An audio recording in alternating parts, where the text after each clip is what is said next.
Well, the Danish Prime Minister says Denmark and Greenland are open to constructive dialogue on Arctic security, but she said any discussions would need to respect her country's territorial integrity. Lars-Christian Brask is the Deputy Speaker of the Danish Parliament. There's a clear red line from the Danish and the Greenlandic side that the sovereignty and land ownership or takeover is not an option. There has been in place for the last, since 1951, the US have been able to have all the bases they want in Greenland. They used to have 17 bases and more than 10,000 people. Now they have one base and 100 plus people.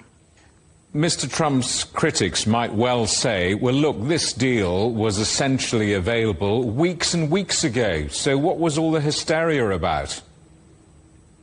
Well, I think that's a question for the president. It's certainly been a bizarre, unusual situation because, exactly as you say, this deal has been in place since 1951.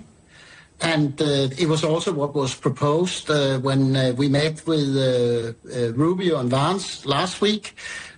So, nothing has really changed apart from sanity being back in the White House. What has all of this done to the relationship between Europe and the United States? It will to some extent have hurt the trust level. It has caused anger, fear, angst in Greenland in particular. Kids that can't sleep, kids that are worried that American troops are going to be in Greenland. So a lot of disturbance to a situation that didn't need to be disturbed. And where does all of this leave Europe and its future defence and, come to that, NATO? Well, we were already on that track. Europe needs to expand its military force and needs to invest more in being able to protect itself.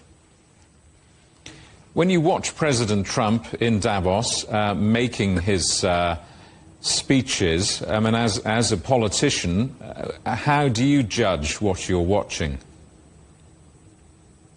Well, the key sentence I took out when I listened to his speech was sort of like, if I don't get Greenland, if you're used to negotiations, then you know psychologically he has already accepted that could be the case. So early in the day, when he said those words, I was sort of relatively relieved because as I took it down, it's basically him saying, I know that I won't get Greenland.